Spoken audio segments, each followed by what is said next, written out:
dirais pas que c'est une intuition telle qu'on l'entend, j'ai l'intuition que quelque chose, mais j'avais vu que la localisation chromosomique d'Atype 3 était cohérente avec certaines cassures des chromosomes dans les cancers, certains cancers.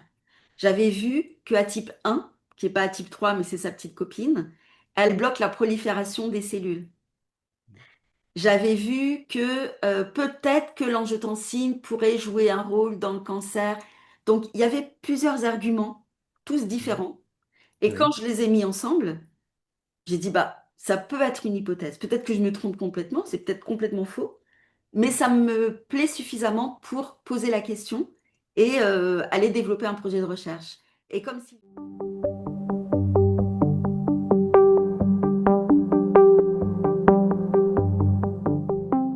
j'avais perdu la mémoire et que je savais plus sur quoi je travaillais, c'est que je ne pouvais pas travailler moi-même à la paillasse. Ça veut dire je vois plus les cellules, je vais plus au microscope, je vois rien au-dessus d'une certaine hauteur dans le laboratoire. Je sais pas ce qu'il y a là-haut. Il y a des boîtes de cônes, il y a des boîtes de kits, de quoi que... je sais pas. Je deviens dingue. Quelquefois, je me disais, c'est comme si un aveugle parlait avec un sourd de ce que le muet a raconté. C'est impossible. C'est impossible. Et je me suis dit, c'est pas grave. Et d'ailleurs, quand je suis rentrée au laboratoire, la personne qui m'a prise dans son équipe, puisque quand je suis retournée au laboratoire, tout avait changé. Tout de l'Institut Cochin avait changé. Et donc, il fallait que je trouve ma place dans ce nouvel environnement. Et j'ai trouvé une place dans une équipe avec quelqu'un que je connaissais bien, en qui j'avais confiance, etc. Et quand je suis arrivée, elle m'a tout de suite dit, Clara, il faut que tu arrêtes. Tu peux pas être chercheuse. Ce n'est pas possible. C'est trop difficile.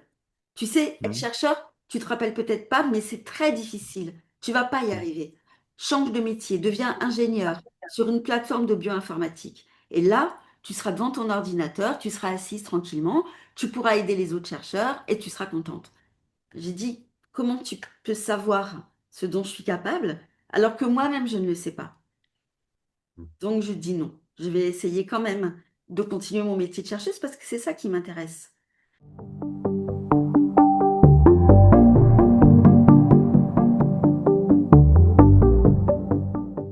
Oui, c'est une recherche fondamentale à visée clinique, mais qui n'est pas clinique. Je ne fais pas de la recherche clinique, je ne suis pas médecin, je ne vois pas les patientes.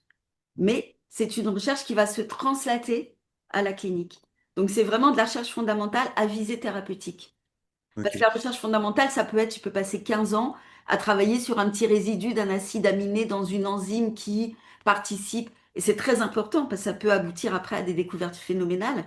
Mais c'est pas la même chose que ce qu'on fait dans mon labo, où on dit on part de données, on part de problèmes médicaux non résolus. Ouais. On a une question médicale, on s'adresse à des données cliniques. À partir de ces données cliniques, on fait une recherche fondamentale qui permet de revenir au patient. Donc c'est ça la boucle de la recherche translationnelle en fait. C'est vraiment...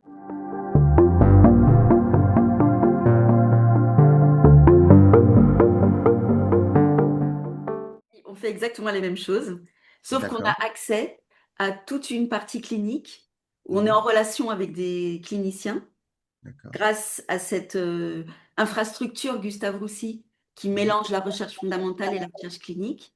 Mhm. Et donc, c'est ça, en fait, c'est de pouvoir se tenir au courant, appeler la chef du comité de pathologie mammaire, travailler avec elle d'ailleurs.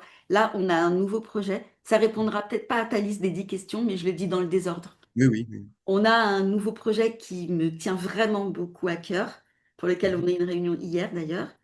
C'est un projet dans lequel nous, on met à profit notre expérience de biologie cellulaire Oui. pour arriver à partir des patientes et des métastases de cancer de patientes, à partir des médecins qui font une biopsie. Sylvie, toujours mon acolyte avec qui je travaille depuis 2005, Sylvie va chercher ces prélèvements et on fait des cultures cellulaires qui en fait correspondent exactement au tissu cancéreux qu'on met en culture de manière à comprendre à quoi il ressemble et surtout comment on peut traiter les patientes. Comment dire? C'est un peu comme si on faisait un essai clinique, mais c'est un essai clinique sur des organoïdes. C'est-à-dire, des avatars Mhm. du cancer de la patiente. Donc ça, c'est une des choses qui a changé fondamentalement en arrivant à Gustave aussi, Mhm. c'est de pouvoir comme ça avoir un dialogue avec les cliniciens, avoir accès Données. à leurs données déjà, Mhm. puisque je fais partie Mhm. de l'Institut, et Mhm. avoir accès à leur raisonnement et à leurs problèmes, et savoir Mhm. comment on peut ensemble résoudre les problèmes qui se posent en médecine avec mon expertise de biologie cellulaire. Donc mon D'accord. travail, en fait, dans quotidien n'a pas changé. Mhm. C'est les mêmes manips, c'est les mêmes techniques, c'est les mêmes bureaux, c'est les mêmes Mhm. paillasses, c'est la même chose. Mhm. Mais c'est l'optique qui est un peu différente.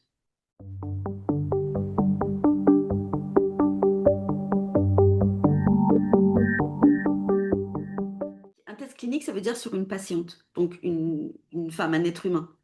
Avant de commencer un test clinique, tu travailles sur la souris pour t'assurer que les composés fonctionnent mieux dans des cancers à type 3 déficient par rapport à des cancers à type 3 positif. C'est-à-dire que tu testes tes hypothèses. Moi, pour l'instant, ce que j'ai vu, c'est que euh, il y a des, comment on peut appeler ça, médicaments, des traitements Mhm. qui, dans mon laboratoire en cellule, marchent mieux quand le cancer est à type 3 déficient. Donc, c'est la population de patientes que je veux cibler. Mhm. Voilà, donc ces traitements marchent mieux. On a vu ça aussi sur certains organoïdes en collaboration avec l'Institut Curie. Donc, on l'a quand même vérifié aussi dans certains organoïdes. Mais là, justement, le projet dont je te parlais tout à l'heure, Mhm. avec Gustave Roussy, où on met en culture des biopsies de patientes, ça va nous permettre de faire une espèce de petit avatar d'essai clinique, c'est-à-dire voir est-ce que ça marche aussi à ce-là. D'accord. Et après, en parallèle, je suis en train de solliciter Unicancer. Mhm. Unicancer, c'est un réseau de tous les Mhm. centres de lutte contre le cancer en France. C'est un réseau Ouais. national et hyper puissant parce que tous les oncologues discutent entre eux, se voient régulièrement, partagent leurs avancées. Et Unicancer peut m'aider à développer un essai clinique. Donc c'est ça que je suis en train d'essayer de monter. Mais Mhm. c'est pas gagné. Je suis pas.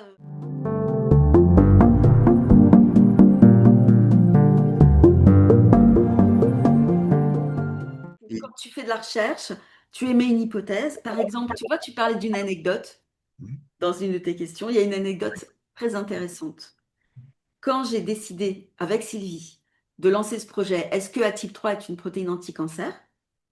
La première chose qu'on a voulu faire, et donc j'ai contacté l'Institut Curie parce que j'étais à Cochin encore à l'époque, et Mhm. Curie était au bout de la rue en fait, hein, c'était tout près.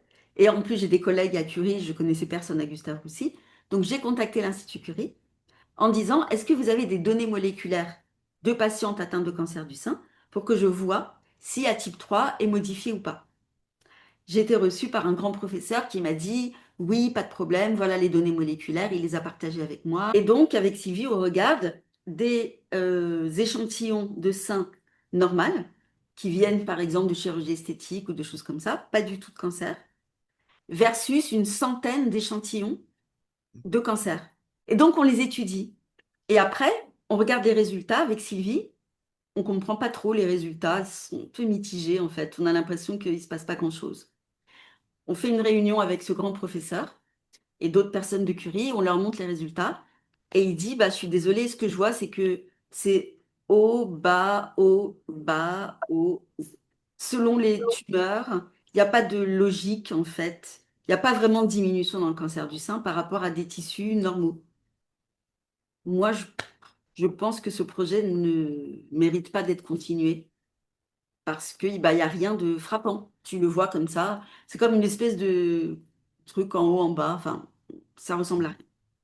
À ce moment-là arrive un autre professeur de l'Institut Curie qui passe là par hasard et qui regarde les résultats et qui dit, bah, vous êtes bête ou quoi? Il faut les classer en sous-types moléculaires. Il faut, il faut distinguer les différents types de cancers. Vous ne pouvez pas prendre tout le monde comme ça. On a dit, ah ok, ok, ok. On est rentré à l'Institut Cochin avec Sylvie. On a classé les sous-types moléculaires et là, c'était Alléluia. Tu vois que certains sous-types moléculaires ont une petite diminution, mais pas tant que ça. Et les triples négatifs, qui sont vraiment les plus méchants, c'est drastique et c'est vraiment dans ce compartiment que tu vois une diminution d'A-type 3. très forte par rapport aux tissus non tumoraux. Donc ça, c'est une anecdote un peu technique, mais qui permet de dire que tu peux passer de la détresse à la joie assez rapidement en fait dans ce métier. Ça dépend de ce que tu regardes, ça dépend de la question que tu poses, ça dépend de l'optimisme aussi. Parce que tu peux tout à fait dire, bon, allez, hop, ça va. On me l'avait dit déjà, ça, c'est pas intéressant. Arrête de travailler sur ATIP 3, tu es trop isolé, ça ne marchera jamais. Voilà. Donc, ça, c'était une anecdote pour dire, non, il faut pas baisser les bras. Si quelque chose paraît ne pas être, comment dire, intéressant, peut-être c'est parce que tu le regardes pas dans le bon angle. Donc,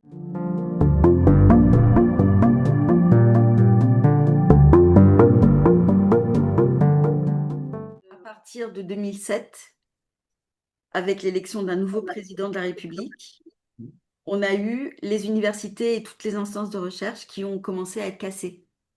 Et il fallait absolument qu'un laboratoire sur 3 ferme. C'était ce qui était officiel. Une équipe sur 3 doit disparaître et se fondre dans d'autres équipes.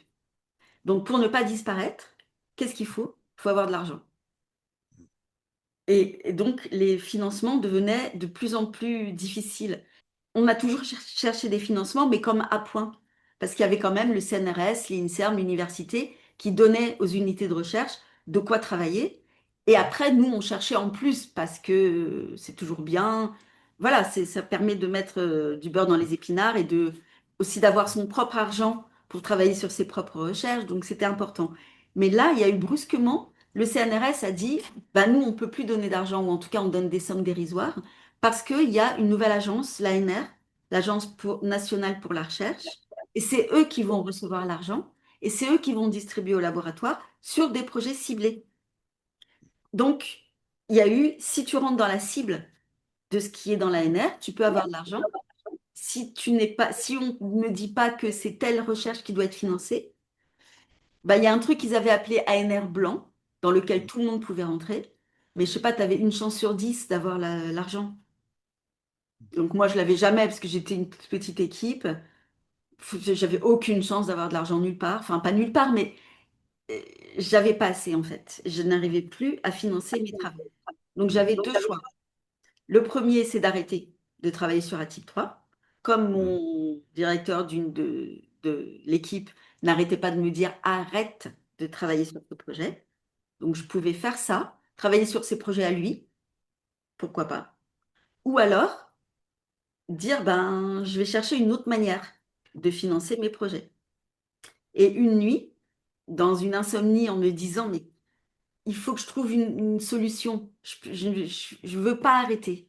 Pas tout de suite en tout cas. Peut-être plus tard, mais si je vois que ça sert à rien ce que je fais. Mais pour l'instant, non, je ne peux pas. Je me suis souvenu que j'étais allée en Angleterre, à Londres, donner une conférence dans un grand institut de recherche fondamentale. Et en allant me balader le long de la Tamise, j'ai vu des cardiologues, des médecins, avec leurs blouses blanches, avec leurs tambourins, et les filles du labo, ou de l'unité de recherche en médecine, qui faisaient comme ça, qui passaient pour récolter de l'argent. Et tous les gens donnaient de l'argent dans la rue. Et ça, c'est le système anglais, parce qu'en Angleterre, c'est une catastrophe, c'est pire qu'en France. C'est très, très difficile d'avoir de l'argent. Donc, il y a vraiment les charities en Angleterre qui sont très, très forts et qu'on connaissait pas tant que ça en France, en fait. C'était pas si facile d'aller dans la rue et chercher de l'argent. Et je me suis dit, bah voilà, je vais faire comme les Anglais, je vais créer une association, je vais prendre mes copines, je vais les mettre dans la rue, sur le trottoir avec un tambourin, et elles vont récolter de l'argent pour mon projet de recherche.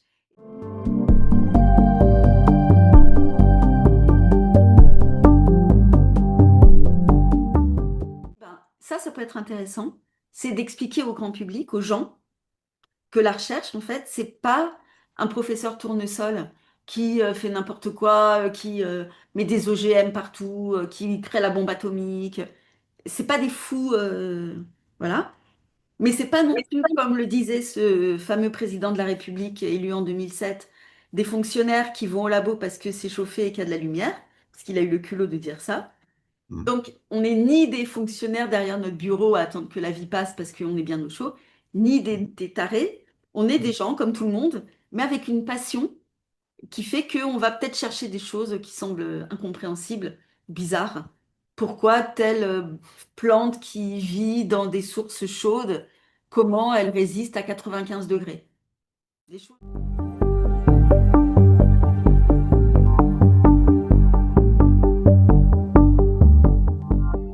Franchement, Graines de chercheurs, je l'ai mis en place parce que j'avais envie d'aider les jeunes chercheurs aussi. Et que c'est très difficile aujourd'hui pour les jeunes. D'abord parce qu'il n'y a plus tellement, enfin, il n'y a jamais eu beaucoup de place en tant que chercheur statutaire, CNRS, INSERM. Ça n'a jamais été énorme, mais là, c'est de pire en pire. Il y a très peu de postes. Et comment dire, il y a des jeunes qui peuvent faire, je ne sais pas, 10 ans après, après le bac, et puis finalement ne pas pouvoir exercer ce métier de recherche. Donc pour eux, c'est difficile. J'avais envie de leur donner la parole aussi, de les mettre en avant, de les aider avec un peu d'argent, de voilà, de dire on est avec vous les jeunes, on n'est pas que là sur un projet sur le cancer du sein, on peut aussi s'intéresser à la résistance aux antibiotiques, à des problèmes de pathogènes, à tout un tas de choses qu'on a pu financer à notre modeste niveau. Mais pour eux, c'est intéressant, c'est important. Et surtout, ce que je voulais par rapport à Graines de chercheurs, c'est que ce soit eux qui soient récompensés et pas leur laboratoire. Parce que dans notre jury, on a moitié scientifique qui assure que la validité scientifique n'est pas à remettre en cause, et une moitié non scientifique de grand public qui dit bah, ce sujet me plaît, je trouve qu'il est bien expliqué, j'aimerais bien écouter cette conférence, j'ai tout compris ou j'ai rien compris. Donc, et ça, c'est vachement intéressant. Et ça fait partie de l'histoire de Prolifique d'être vraiment le lien entre chercheurs et citoyens.